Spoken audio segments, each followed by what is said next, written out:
Merry Christmas. We are starting with a theme that doesn't seem so very Christmas-like. And actually, as you said, it's still the November theme. But I hope to show you that it could have to do also with at least the time, not Christmas itself, but the time of the year. Anyhow, I'm very honored to be speaking about this very taboo theme, death. When I just arrived here, I heard on the radio Krishna Voss, the daughter of the famous actor Gert Voss, who lost her father and her mother in 1 month. And she also said, what a taboo theme, but also mentioned a funny thing that she said, nobody knows why you don't put shoes on the corpses.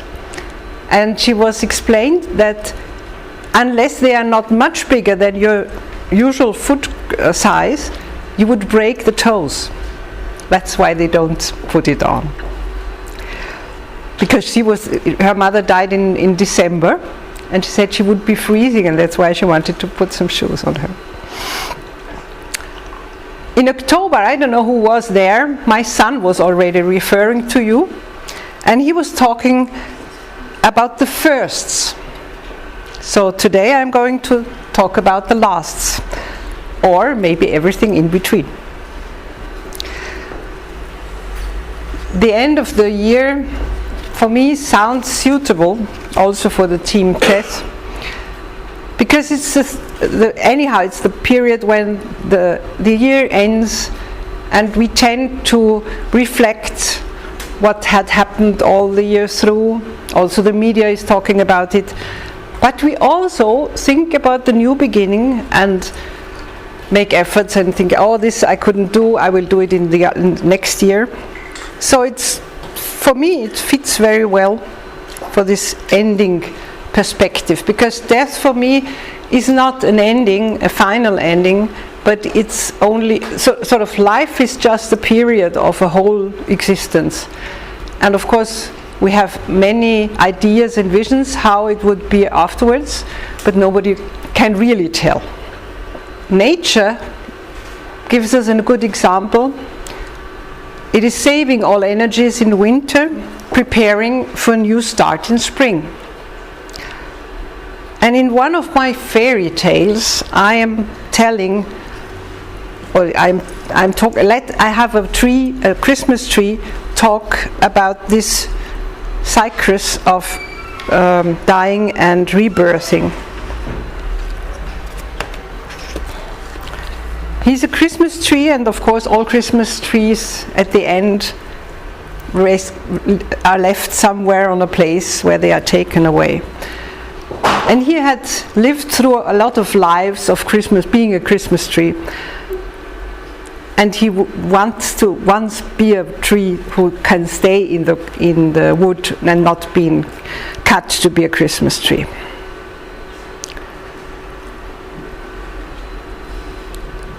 And I describe his situation before he fades away.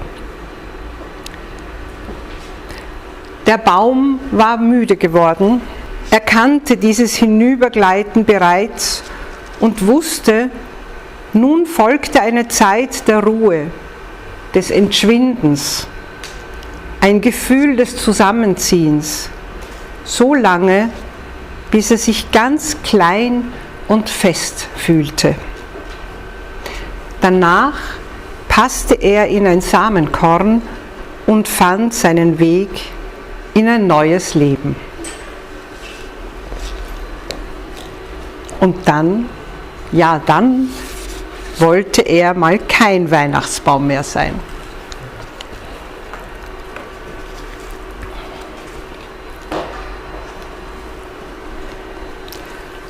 Death.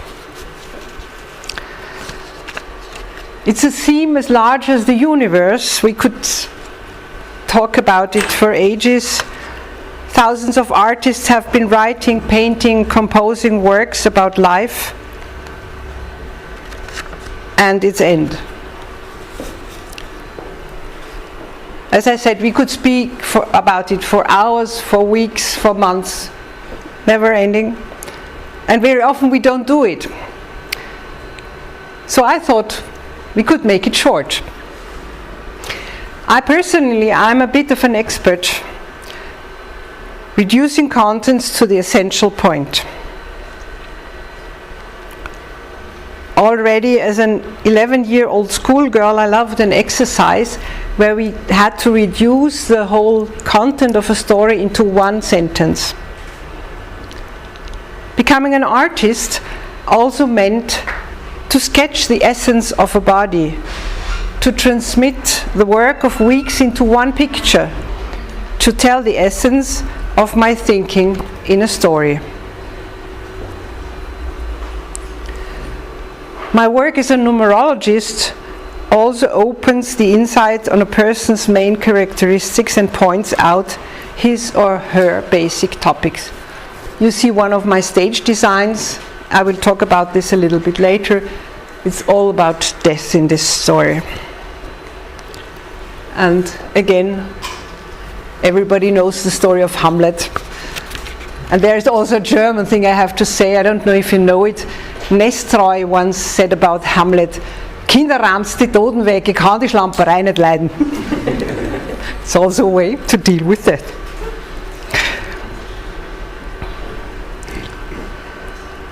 "13", being a numerologist, I'm talking about numbers, is a number we associate with that, and it's connected to the main quality of death, transformation.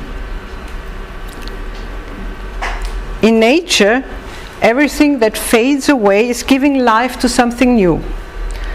The permanent change of the condition of being is the only security in life, something that most of us try to ignore, preferring the illusion of steadiness. So I would like to encourage you to accept that nothing stays as it is, and better get moving. And as far as I know, all of you are freelancers or business people, so you have to adapt every moment in your life to changes. Otherwise, I'm sure it won't function.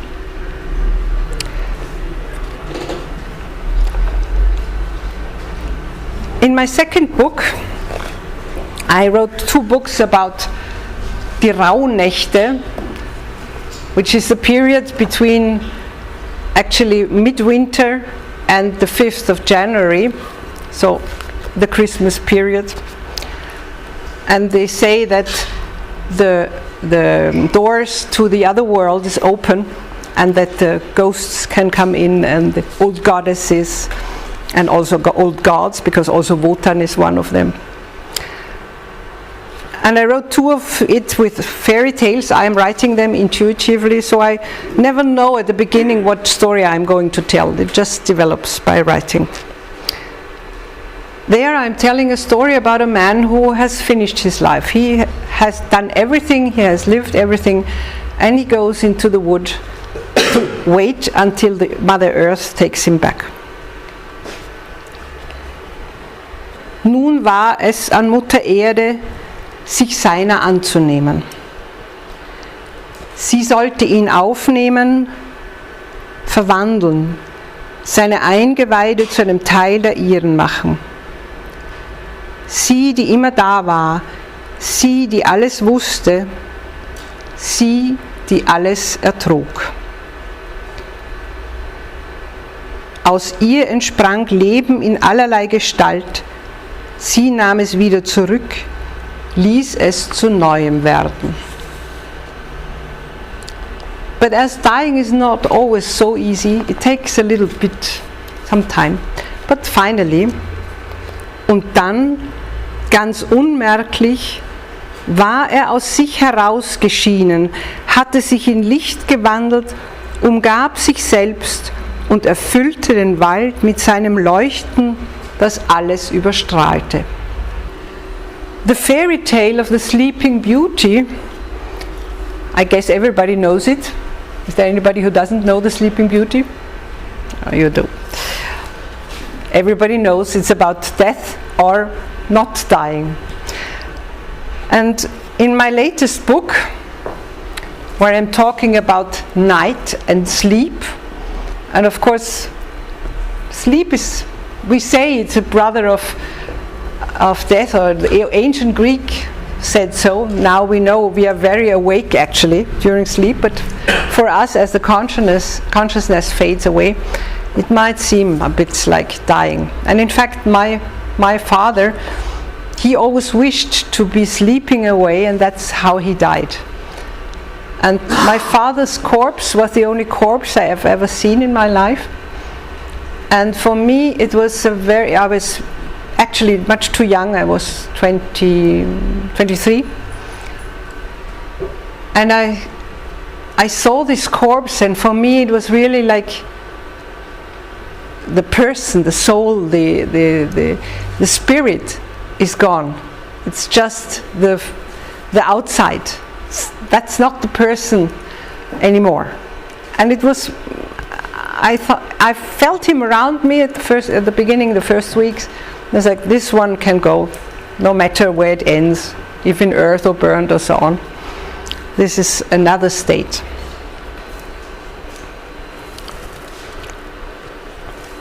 So in this book, again, my writing brought me to tell the prince's story, his way through the rose bushes and so on. And it ends with the 15th birthday of Dornröschen, of the Sleeping Beauty. He's invited to the celebration, and again there are only 12 wise women. And he said, but where is the 13th? And her sisters say she didn't want to come because she is still furious because her work didn't work. Sleeping Beauty didn't die. But he realizes that it wouldn't be complete if she wasn't part of the party. So he takes her sister, the 5th one, who is the one of cognition, and goes to their home where formerly they lived together until this moment where the Sleeping Beauty didn't die. And she's living there all on her own and doesn't sort of, the harmony, the rules are all chaotic. Sometimes she kills masses of people, and sometimes she just forgets them, and they stay there and being ill and not being able to die because she doesn't want to work. So he comes to her and invites her. Wir kommen von einem Festmahl, bei dem du fehlst. Die Freude ist erst vollkommen, wenn wir auch dich in der Runde haben. Deshalb sind wir hierher gereist, um dich zurückzubitten. Einst wurdest du verkannt von denen, die es nicht besser verstanden. Doch ich möchte es wieder gut machen. Das Leben hat Anfang und Ende. Dazwischen kann jeder Mensch die Gaben deiner Schwestern nach Gutdünken nützen. Doch ohne die Ermahnung des Geschenkes, das du zu geben hast, würden wir diese Zeit vielleicht ungenützt verstreichen lassen. Nur weil das Leben auch wieder ein Ende hat und keiner weiß, wie bald dieses erreicht wird, bemühen wir uns, die Zeit, die uns ein Leben geschenkt ist, möglichst auszufüllen.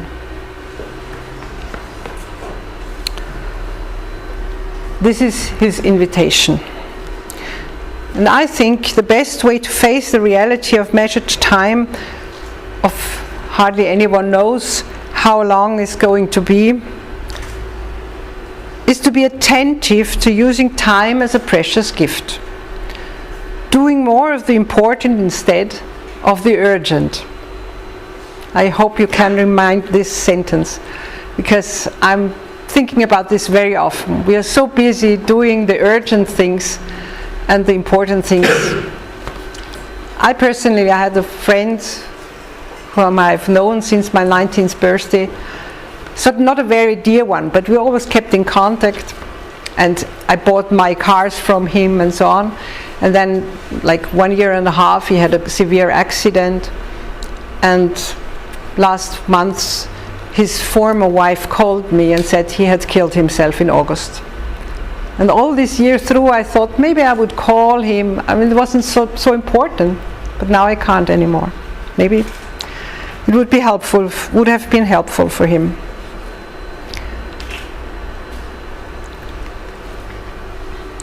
Jiří Kolář, and this is the text you got on your seats. So if somebody hasn't got this sheet, I have some more of them. Jiří Kolář was an artist of Czech origin.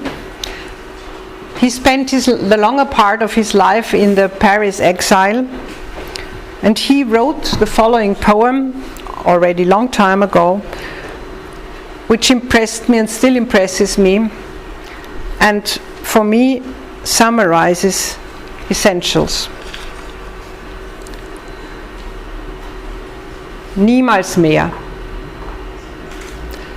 Steige ein in eine Straßenbahn oder in einen Omnibus und sei dir des Bebens unter deinen Füßen, der Geräusche innen und außen, des Lebens um dich herum, der Anwesenheit der anderen genau bewusst. Denke daran, wie oft du schon so gefahren bist. Wohin, woher und mit wem. Rate, was jeder Fahrgast denkt, was er isst und was er erlebte, was er gerne liest und was er träumte. Irgendwo im Gehirn halte Platz für das, was du möchtest, dass dir begegnet, was dich beunruhigt, was du immer vergisst, und lausche dabei immer dem Gedanken daran, was du machen würdest, wenn du wüsstest, dass du niemals mehr nach Hause zurückkehrst. So with this, we arrive at the station where it's about us, our life, and knowing that someday, maybe earlier, maybe later, it will come to an end. There are people who know that the rest of their life is going to be very short. I don't know, maybe some of you have read Nina,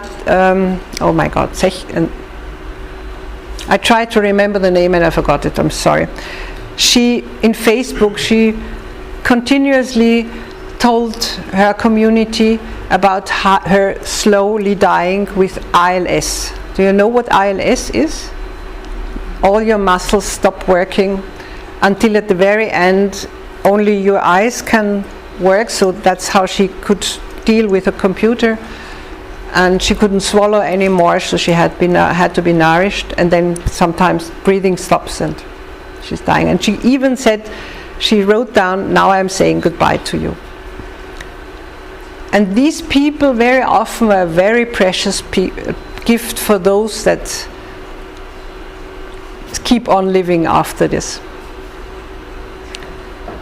Preparing this creative morning, I realized that all through my artistic life, I dealt with the topic death more often than primarily presumed.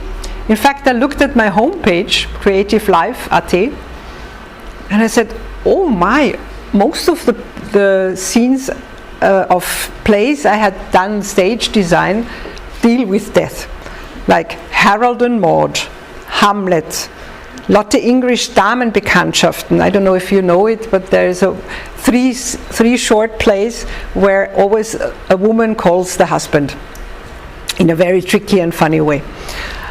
Or the pantomimic novel interpretation Pilgerlied. It's all about death. And my books are full with notes about the eternal circuit of vanishing and rebirth. So this is something I continuously find in my books. And I'm talking about the ancient goddess. We know her as Percht or Holle in northern Germany. And the very ancient figure of her is the three in one, representing to make it very short, because there's much more to tell about it, and you can read it in my first book especially, the one about the Rauhnächte. It's birth, life and death. So when death comes, the circuit starts again, and birth is again to be continuing.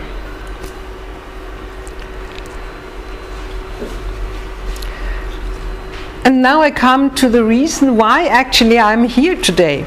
Because I told Andrea in summertime that I wanted to offer a special seminar combining two artistic techniques, painting and dancing. But I found out that my vision of dancing isn't very similar to the one most of you might think about. It's authentic movement and contact improv, if you know it. I don't know. So it's a method where you're very much concerned about you, but especially your body. You don't stop thinking, but you get more into the feeling and feeling yourself in another way as the one you know. And I combine this with painting. So I do it with a colleague, Renate Langosch. We did the studies together. And also she is painting and dancing.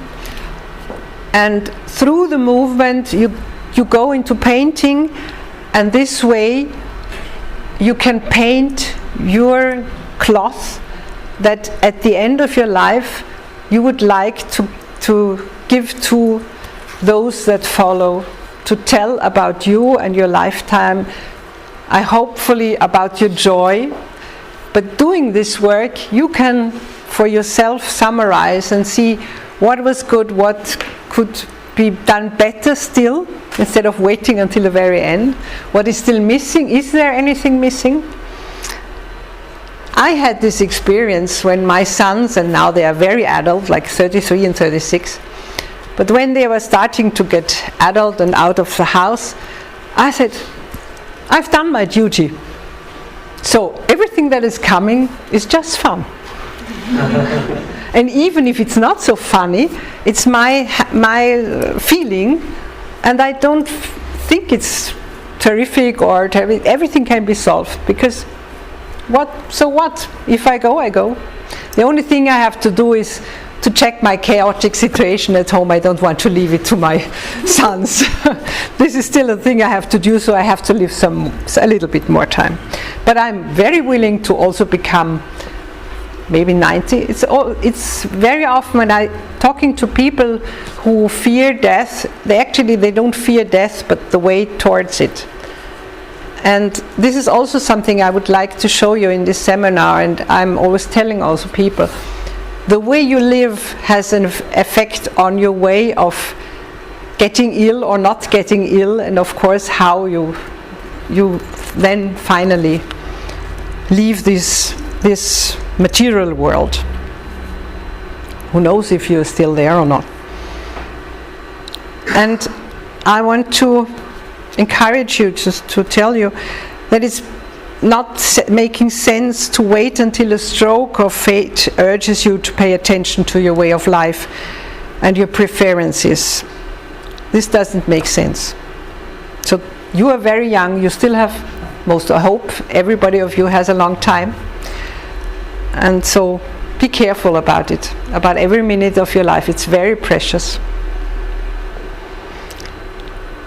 And I deeply believe our destiny, the way how we might die if sincerely ill or maybe just falling asleep and not waking up, is the result of the way we have been living. By the way, on the sheets you also have this information, and as we have to still develop, especially the location, which most probably will be in Tulln, because you have to have a special space to be able to move and to paint and so on. So if anybody is interested, just leave me your card, your business card, and I will send the information to you, and afterwards you will also see my my domain, and you could always look there what is going on. And I want to encourage you to consider which of your traces do you want to be seen. I will end my considerations with Gerald Hütters. I hope everybody knows, a famous brain researcher, which he sent out in his newsletter in April, wondering about dignity. Würde.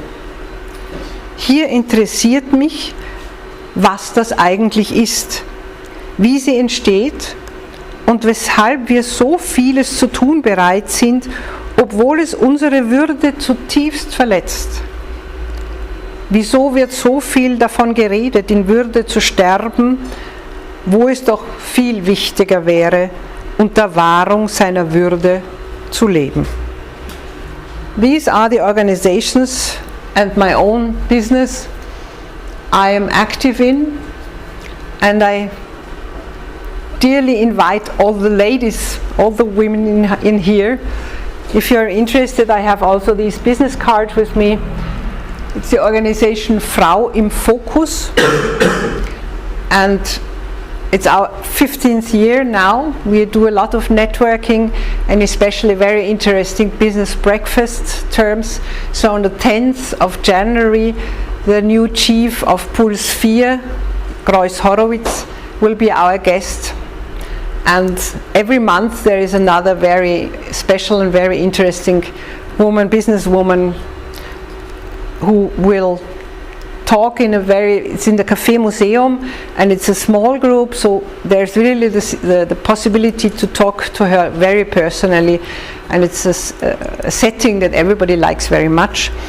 And in the beginning of May, I think the 3rd, we decided, but I don't know exactly, we again do the living pages where 5 very famous business women are there with 5 media persons, and you can join 3 of them and have a small talk together to see let them talk about their career, about their thinkings. You could also ask them. So this is also something that people like very much. So you have creative life and business with Creative Life AT as a domain, or Creative Stories, but it's actually the same page, but with Creative Stories you get all the informations about books and reading sessions, which I still have, especially one I would like to invite you to on the 17th of December, so the last Advent Sunday, in the Theater Delfin, with music, with violin and painting. So I think especially for creative persons it could be a very nice evening. And I end with the invitation picture to this evening, and I'm ready for your questions, your remarks, your critics. And thank again to you and the rest of your group for the possibility to talk to you.